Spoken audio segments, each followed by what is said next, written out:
Hello everyone, thank you for joining me for another video here on the channel. I hope you're doing very well today.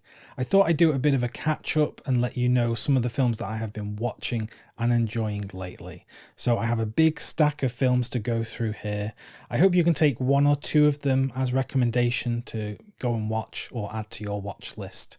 I know a lot of people enjoyed the last time I did this kind of video, so fingers crossed it goes as well as last time. If you like this kind of video where I talk through what I've been watching lately, then please do let me know in the comments below, because I can happily make more of these if you guys are enjoying them. And don't forget to subscribe to the channel, because YouTube still tells me that the vast majority of people watching these videos do not click subscribe. So if you would like to make my day, please do hit that subscribe button. Anyway, let's go onwards. So the film that I want to talk about first is a horror film, because obviously we have just had the month of October, we've had Halloween, and I have been watching a fair few horror movies. This one is a 4K update that just came out recently. It is Scream from Wes Craven. This is a film that I had not seen for many years, and I can barely even remember if I had seen it in full.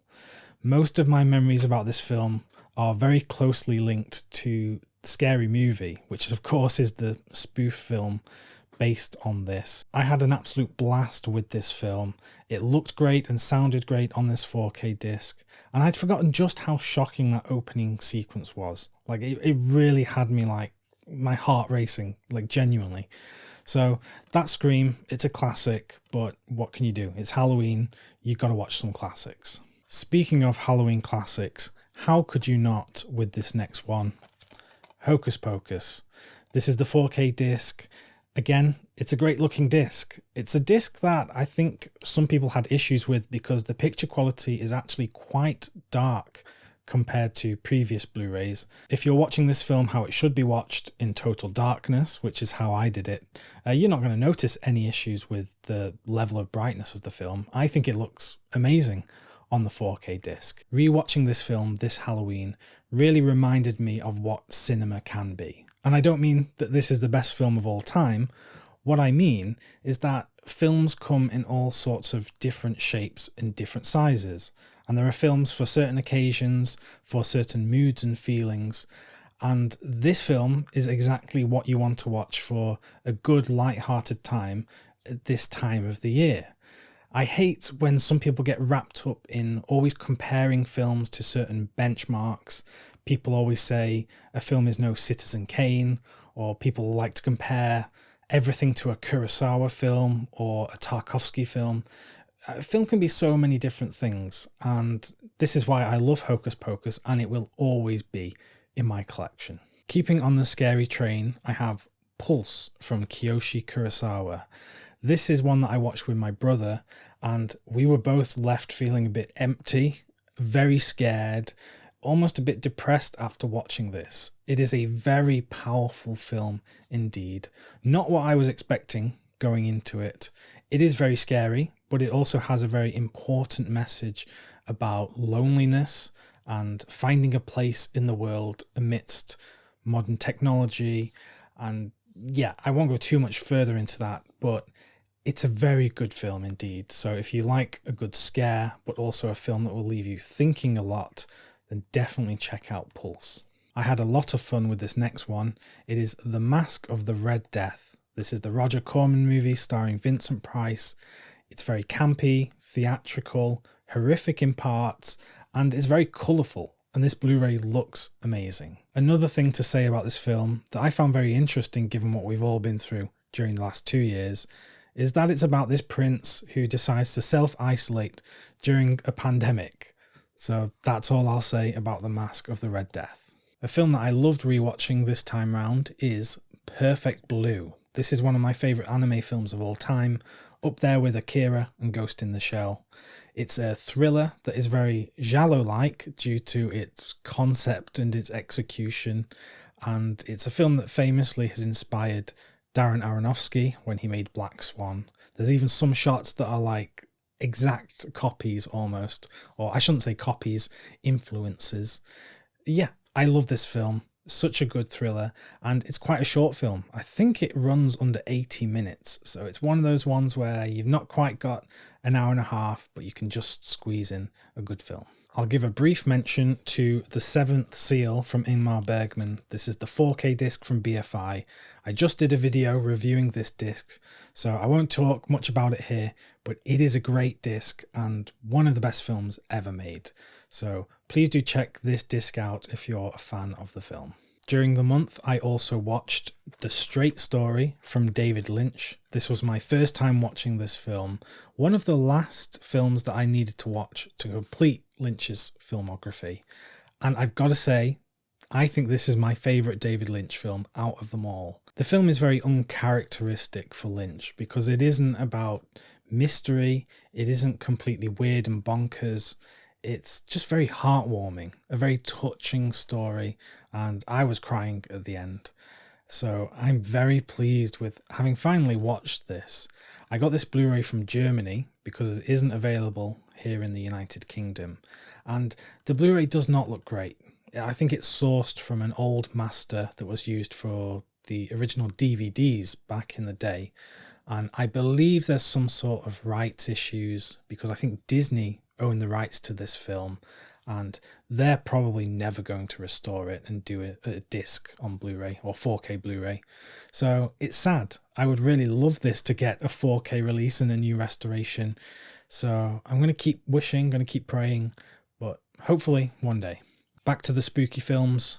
Dead of Night. Now, this had been on my shelf for ages and I just hadn't watched it. I thought, right, it's the season, let's whack it on, and it blew me away. It really did. This is from Ealing Studios, who are famous for doing the comedies like The Lady Killers and Kind Hearts and Coronets. This is not a comedy. This is through and through a horror movie. What's interesting is that this is an anthology film, meaning that there's lots of little stories told that are woven together. But this predates the Hammer horror anthologies, the Amicus horror, and anything that came after those. So this is really quite a monumental, quite a seminal film for horror fans, and I'm so glad that I finally got around to watching it. This next one I watched just a few nights ago with my mum. It's Absolute Power. This is directed by Clint Eastwood, starring himself alongside Gene Hackman, Ed Harris, Laura Linney, and a bunch of other people. And I love this film. This is not one of his most popular films from what I gather looking at reviews online. A lot of people actually really don't like this film. And, well, a lot of people don't like Clint Eastwood in general. So I'm going to go on record saying that I think he is one of the best working, because he is still working today at 90 years old or however old he is. Yeah, he's one of the best working American directors, I think. He's a filmmaker that always has a real focus on craft and formalism within his direction, akin to, the great John Ford. And he weaves in this sentimentality, which some people think is a bit too sweet, but I think it's actually pitch perfect for the kind of stories that he tells. This one is a conspiracy thriller that is actually very akin to the 1970s films of Brian De Palma and Alan J. Pakula. It has that real paranoid thread going through it, and it does get a bit crazy at times, but I absolutely love it, and I think it just has a brilliant ending, a brilliant story. And yeah, I was just blown away by this one. This one's another Blu-ray that I picked up from Germany. It's Strange Days. This is the Catherine Bigelow science fiction movie about people that can record their own thoughts and experiences for other people to relive. A bit like a virtual reality headset lets you go into a video game and experience other worlds and stuff like that. So it was quite ahead of its time, and watching it today, again, it feels very prescient because of the technology, also because it's set in LA and there are a lot of riots around race issues, and it just seemed, a bit too real watching it after all that's happened during the last year or two. I had to get this German Blu-ray because the UK Blu-ray is actually cut by the censors due to quite a violent scene where someone is getting attacked, and it's this first person sequence, and it does feel very real. But it's not because I wanted that sequence. It's not because I'm mad about that particular scene. It's just because I like a film to be uncut if I'm going to watch it. So that's why I got this one. And yeah, I had great fun with it. I'm almost at the end of the pile now, and this next one is one of my all-time favourites. I know I say that an awful lot, but it's because I have so many favourite films. One of these days I might actually do a big list of like 200 films that I consider my favourites, but that's for another time. The film is The Commitments. I love this film because it's about music, it's a funny film, it's about life in Ireland, it's a film about class issues, it's a film about giving hope to people, and it's also a film about hubris and not getting too overconfident at what you're doing in life. The story is about this young guy who fancies himself as a bit of a music manager, so he puts together this band of people to perform soul music, and it actually goes rather well until things get the better of him and he gets a bit too overconfident, etc.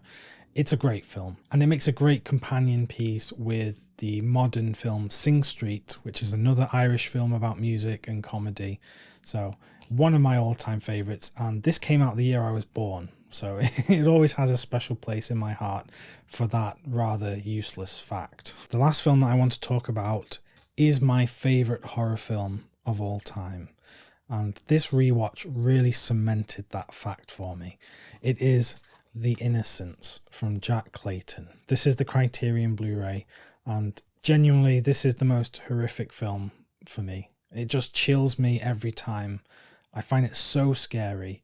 Everything to do about the atmosphere, the story, the performances, the way the film looks, the way it sounds, and the way it ends, because it ends so unconventionally for a horror film from the 1960s. I really don't want to spoil anything about this film, so if you've not seen it, please do give it a go.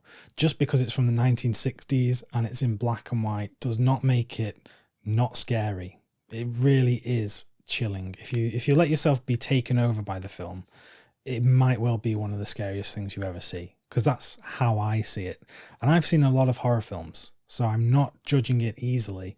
I genuinely mean that this is my favourite horror film, and it really does chill me to the bone. There we go. That was just a quick run through of some films that I've been really enjoying over the last month or so.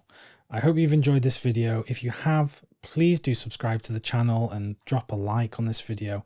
It would really help me out, and it would let me get my opinions and thoughts out to more people and introduce them to more films, which is my main goal with this YouTube channel, is just to spread the word about the films that I love. With that said, I will bid you farewell. I hope you all stay very well and keep watching great films.